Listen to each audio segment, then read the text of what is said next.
जय श्री राम, हरे कृष्ण। तुम लोगों में ना अकल नहीं है। क्यों?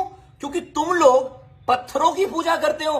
अबे भगवान पत्थरों में थोड़ी ना होते हैं। भगवान तो हर जगह है, सर्वव्यापी है। वो तो ब्रह्म ज्योति है, वो तो लाइट है। अब वो सनलाइट है, मून लाइट है कि नियॉन लाइट है, वो तो बाद में डिस्कस करेंगे।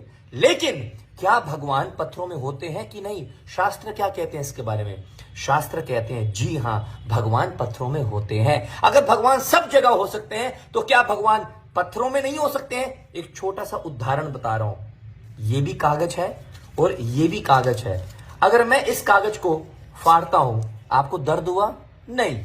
लेकिन अगर इस कागज को मैं फाड़ने जाऊंगा, बहुत दर्द होगा। ये तो 100 का नोट है, 500 का, 2000 का, उसके बाद क्या होगा? इसका अर्थ यह है कि दोनों कागज हैं, लेकिन अंतर क्या है? ये कागज प्रमाणित नहीं है, गवर्नमेंट ऑथोराइज नहीं है, हालांकि ये जरूर है। उसी प्रकार हर पत्थरों की पूजा नहीं करते हैं। जिन पत्थरों का शास्त्रों के द्वारा चिन्ह दिए होते हैं, अनेक संत वैष्णव के द्वारा उनकी प्राण प्रतिष्ठा की जाती है, मंत्र का उच्चारण करके भगवान का आह्वान किया जाता है, उनकी सेवा और पूजा और अभिषेक किया जाता है। और वास्तव में जब भगवान सब जगह हैं तो पत्थरों में क्यों नहीं हो सकते हैं? फिलहाल इस वीडियो को आपका अपना GKD गोविंद कृष्ण दास।